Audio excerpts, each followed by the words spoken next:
শিবসাগর। শিবসাগর হল ভারতের আসাম রাজ্যের একটি পুরাতন ও ঐতিহাসিক শহর।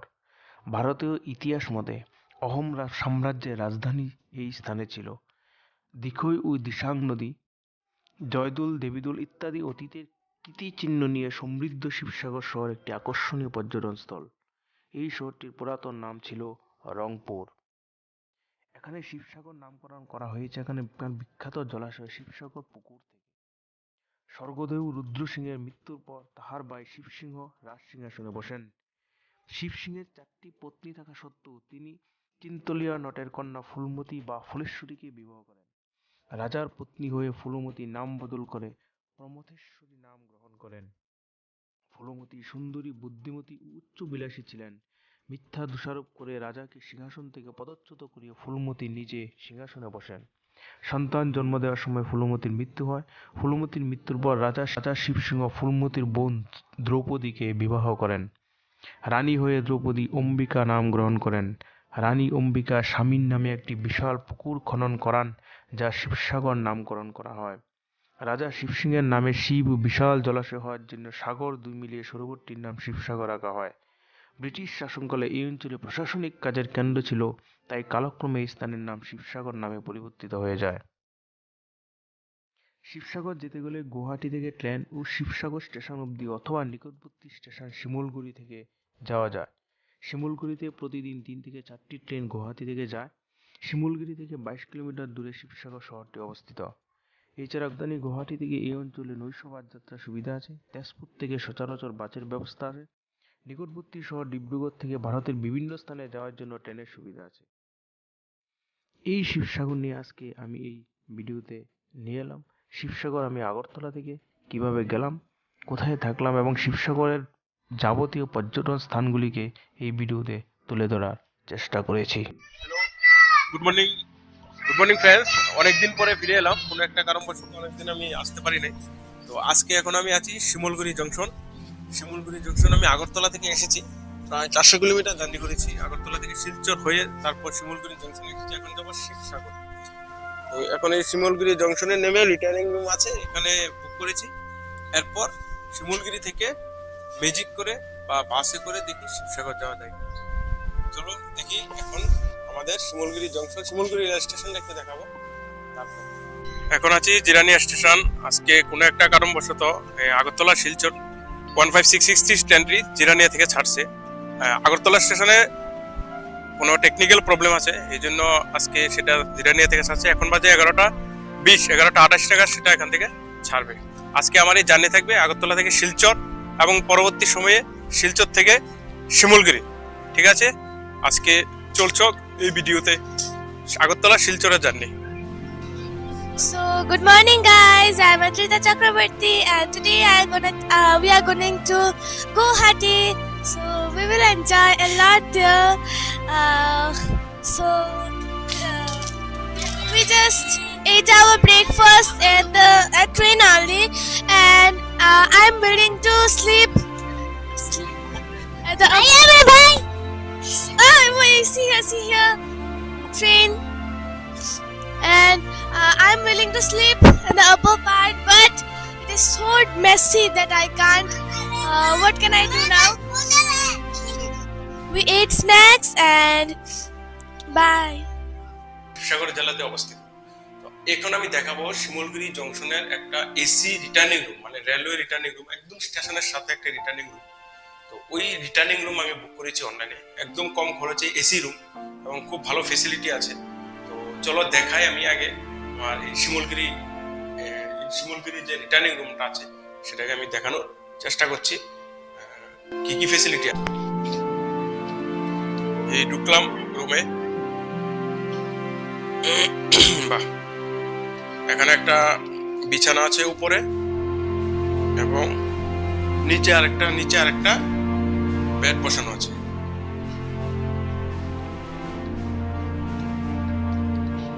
সামনে 2টা টেবিল আছে, কিছু কিছু রাখার চেয়ার আছে 2টা।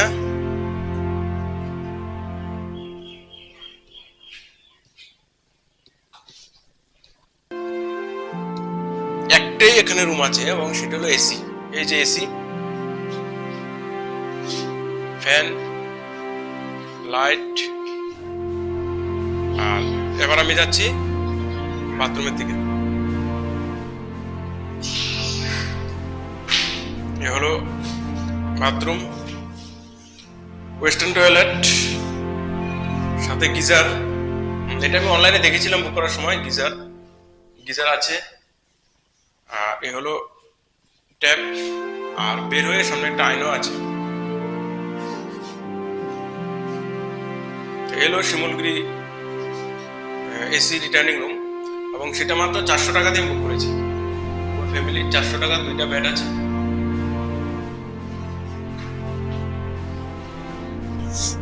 এটা হলো শিমুলগুড়ি জংশন। এখান থেকে ডিব্রুগড়, তিনসুকিয়া এসব ট্রেনগুলি যায়। শিমুলগুড়ি জংশনটা মোটামুটি ভালো।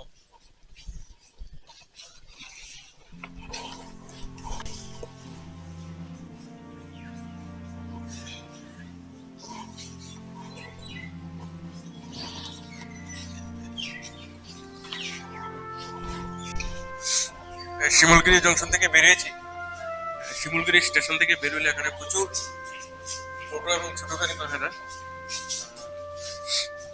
শিমুলগুড়ি থেকে 2000 টাকা আপনার ট্যাক্সি বা ছোট গাড়ি দিয়ে ঘোরা যায়। সামনে খুব সুন্দর একটা ভিউ, স্পেস পাওয়ার।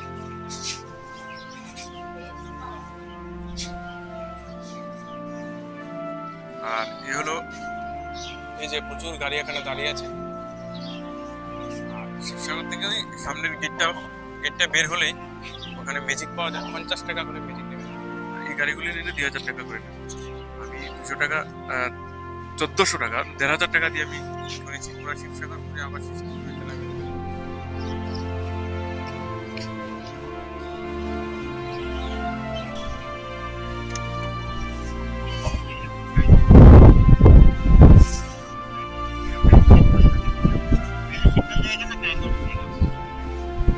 कौन सा अच्छा होगा? हाँ करेंगे।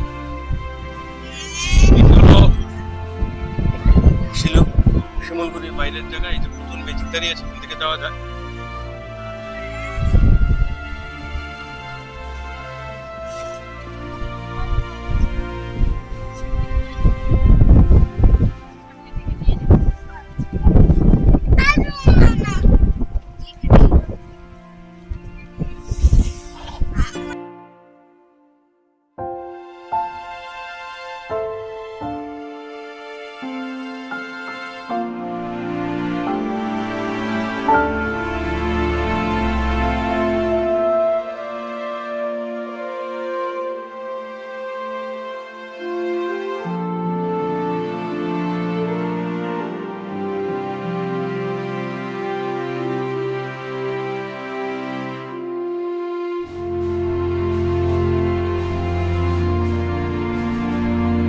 সিস্টেম। এটা শিবসাগর থেকে 3 কিলোমিটার দূরে। আমি শিমুলগুড়ি থেকে এসেছি। শিমুলগুড়ি থেকে বেশি দূর আসতে হয়নি, প্রায় 3 থেকে 4 কিলোমিটার এসেছি। এখন ভিতরে যাব নারায়ণগড়।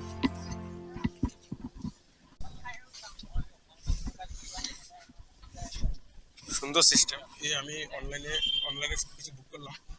এই যে খেরানগড়ে ঢোকার সময় এখন সব অনলাইন রেজিস্ট্রেশন করতে হয়। সামনে একটা স্ক্রিনশট, সামনে একটা বারকোড থাকে, বারকোডে স্ক্যান করে একটা লিংক খুলে তারপর পার হেড 20 টাকা করে। বাচ্চা চাইলে লাগে না, পার হেড 20 টাকা। এই হলো আমার টিকিট, আমি মোবাইলে দেখাচ্ছি। এভাবে একটা টিকিট আসবে, তারপর সিকিউরিটি গার্ড সেটাকে চেক করবে, তারপর ভিতরে ঢুকতে হবে। হলো খেরানগড়। এটা হলো অহোম ডাইনেস্টি রাজ প্যালেস। এটা হলো অহোম রাজারা যখন ছিল তাদের একটা রাজ প্যালেস। চলুন এটা ভিতরে যাবো এখন।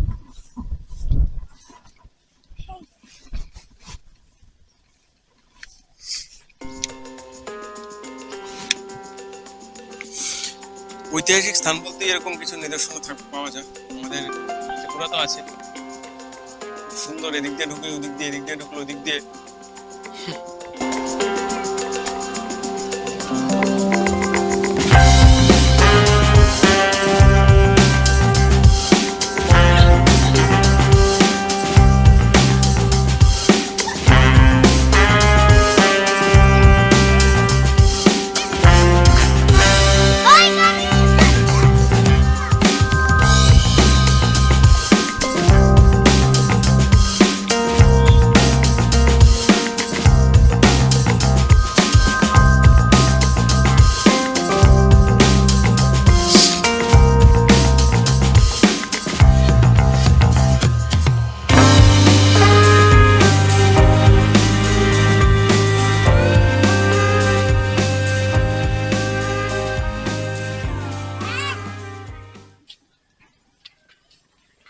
এখন খেরানবাগের উপর থেকে দেখা যাচ্ছে।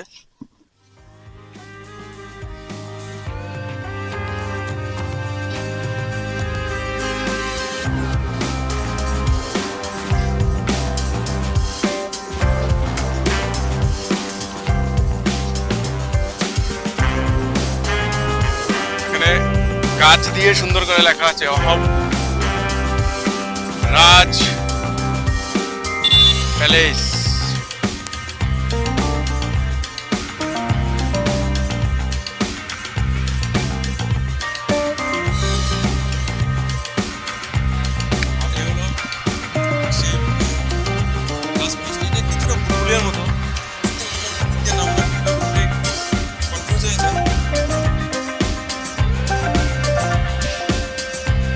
সিঁড়ি বেয়ে একতলা থেকে দুইতলা, দুইতলা থেকে তিনতলা উঠে এলাম।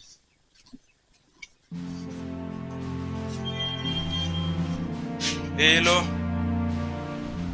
এটা অহমরাজ প্যালেসের কিছু নিদর্শন।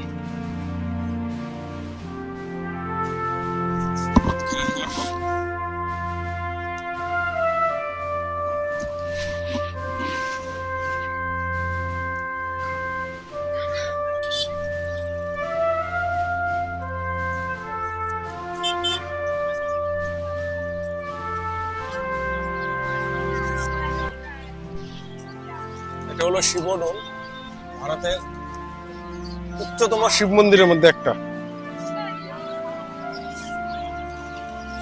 32 মিটার হাইট এবং 59 মিটার পরিধি নিয়ে এটা অবস্থিত। শিবডোল শিব মন্দিরের একটা পীঠস্থান। এখানে মহারানী অম্বিকা দেবী সেই মন্দির বানিয়েছিলেন এবং একটা লেক আছে এখানে, শিবসাগর লেক। সেই শিবসাগর লেকের তিন দিকে তিনটা মন্দির আছে, শিবডোল, দেবীডোল এবং বিষ্ণুডোল। আমি আছি শিবডোলে। শিবডোলে এলাম। আসামের এখন এই শিবসাগরের যতগুলো দেখছি সবগুলি 600 বছরের পুরানো ইতিহাস, অহোম রাজত্বের আমলে। এই শিবডোল ভারতের উচ্চতম শিব মন্দিরের মধ্যে একটি। এখানে একটা শিবসাগর লেক আছে, শিবসাগর লেকের তিন দিকে তিনটা মন্দির আছে। আমি ভিতরে যাবো শিবডোলের ভিতরে। এটা একদম শিবসাগর শহরের একদম সেন্টারে অবস্থিত। এই শিবসাগর যে গেট দিয়ে আমি ঢুকেছি সেটা হলো শিবসাগর শহর এবং এটা থেকেই এটা দেখা যায়।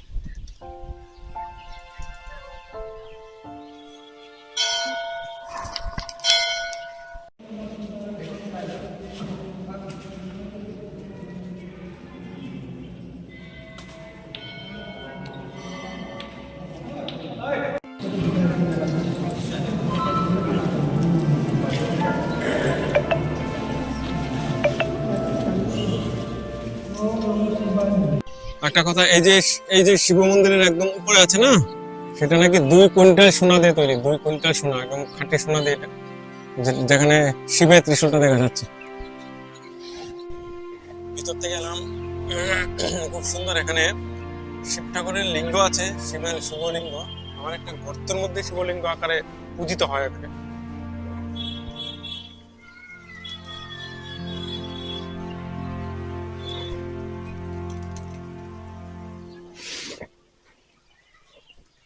প্রচুর কবুতর, পায়রা।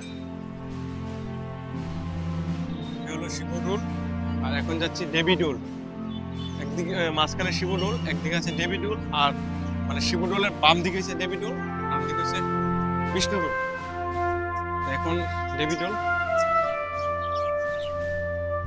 সামনে একটা শিবসাগর লেক, যেটা শিবসাগর লেকের এক সাইডে 3টা মন্দির আছে। দেবীডোল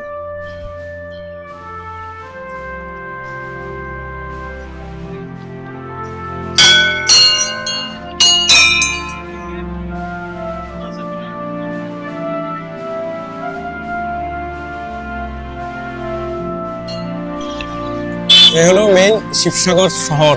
শিবসাগর শহরের একদম সেন্টারে আছে, একদম কেন্দ্রবিন্দুতে, এবং সেই শহরের একদম একটা সাইডে আছে সেই শিবডোল। শিবসাগর শহর খুব বিজি দেখাচ্ছে, প্রচুর গাড়ি ঘোড়া, মানুষ দর্শনার্থী আসছে, পুণ্যার্থী আসছে। সেই শিবডলকে দেখার জন্য।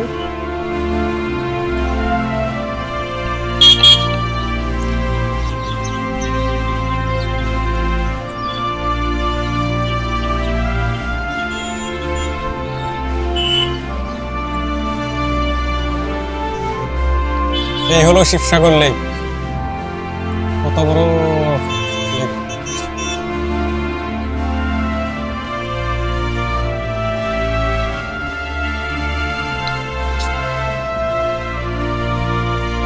এই যে তিনটা মন্দির দেখা যাচ্ছে, দেবী ডোল, মাঝখানে শিব ডোল এবং এরপরে এটা হলো বিষ্ণু ডোল।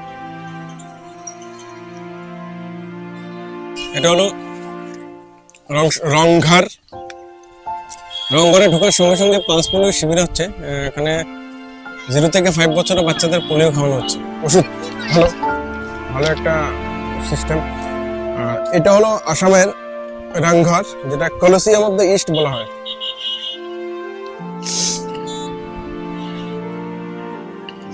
এটা এশিয়ার পুরানো আর্কিটেকচারের মধ্যে একটা। এটা খুব পুরানো। এটা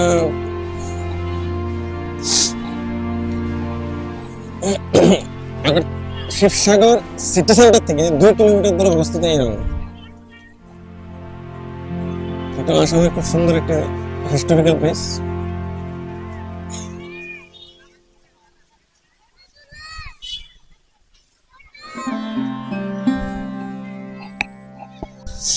এই সেই জায়গা যেখানে হয়তো রাজারা বসে থাকতো, বসে এই মধ্যে তারা রয়্যাল স্পোর্টস প্যাভিলিয়ন নামে পরিচিত, কলোসিয়াম অফ দ্য ইস্ট অথবা হাউস অফ এন্টারটেনমেন্ট। 1746 খ্রিস্টাব্দে সেটি বানানো হয়েছিল এবং তখনকার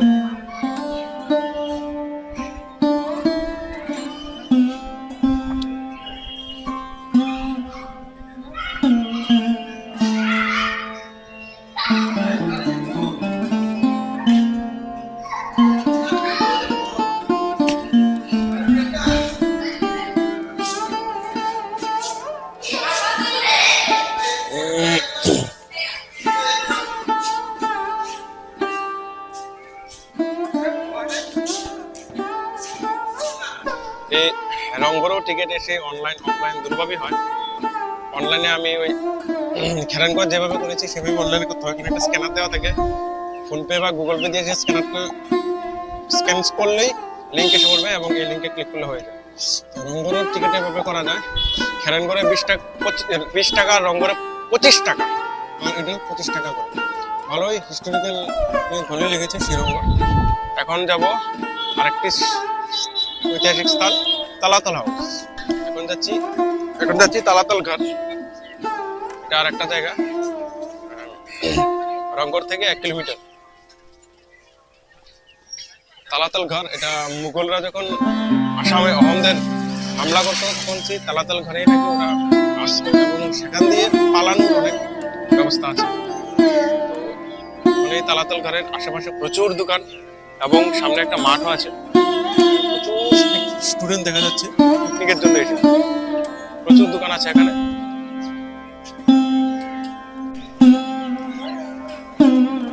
অনেক দোকান তালাতল ঘরের কাছে। বাঁশ বেতের জিনিসই বেশি।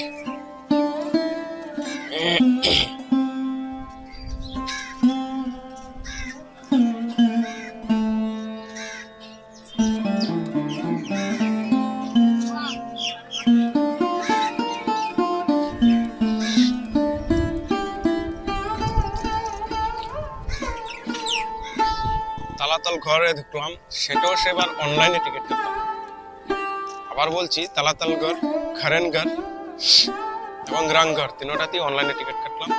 20 টাকা করে তালাতল ঘরে, খেরানগড়ে 20 টাকা করে এবং রংঘরে শুধু 25 টাকা করে। তো এখন অনলাইন সিস্টেম ভালো, ফোনপে গুগল পে যে কোনো একটা ইয়ে করে স্ক্যান করার পরে ওই ওয়েবসাইটটা আসবে। ওই ওয়েবসাইটটাতে রেজিস্ট্রেশন করতে হয়, নাম, মোবাইল নাম্বার, ইমেল আইডি এবং কতজন পার্সন দিলে ফোনপে বা গুগল পের মতো অনলাইনে টিকিট কাটার পরে ওই টিকিটটা দেখালে মোবাইলে, তারা আবার রেজিস্টার এন্ট্রি করে তারপর ভিতরে ঢুকতে হবে। সিস্টেমটা খুব ভালো অনলাইনে। একটু অসুবিধা হলে ওরা হেল্প করে দেবে। তো এখন এলাম তালাতাল ঘর।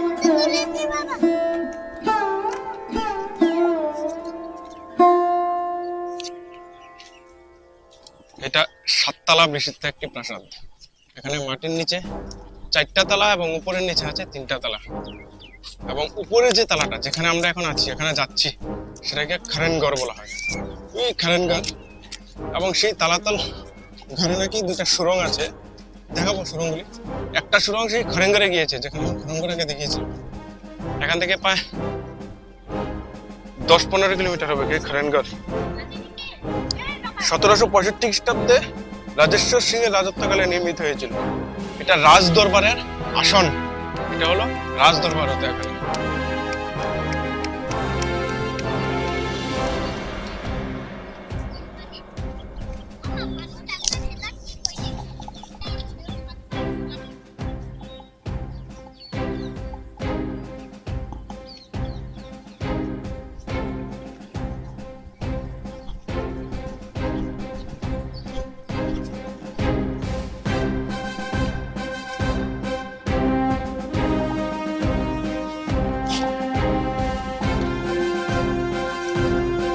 এটা হলো সেই সুড়ঙ্গের রাস্তা। সুড়ঙ্গের রাস্তায় নামতে নামতে একটা বাড়ি গিয়ে গেলাম পাথরের মধ্যে। খুব অন্ধকার।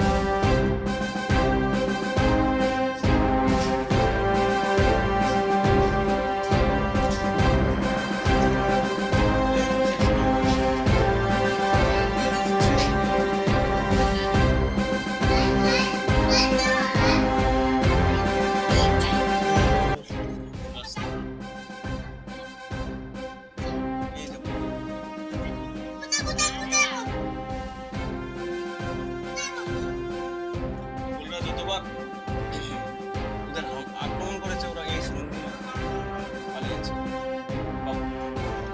মুখটা বন্ধ, আর দেখা যাচ্ছে না কিছু।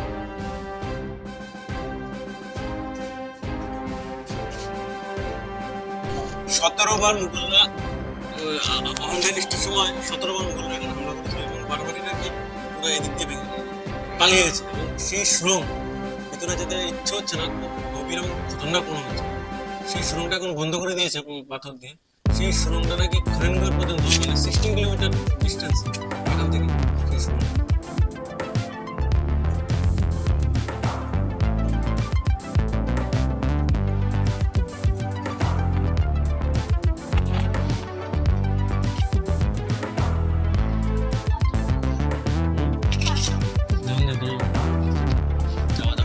রাস্তাটা মুখটা বন্ধ করে দিয়েছে।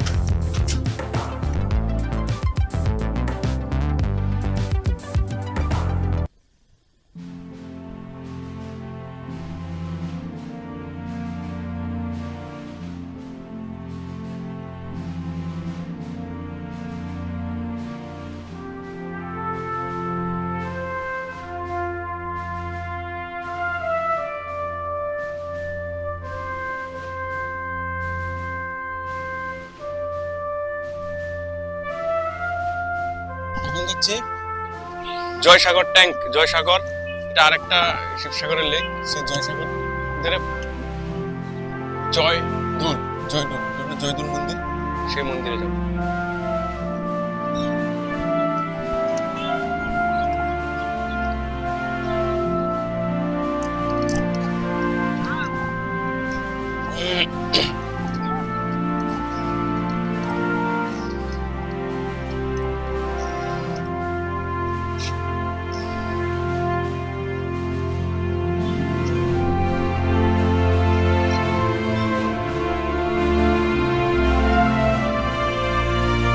হলো জয়সাগর ট্যাঙ্ক।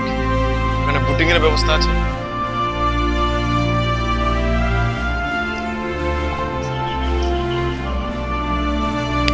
আগে মন্দিরের ভিতরে যাই, তারপর দেখবো জয়সাগর ট্যাঙ্কটাকে।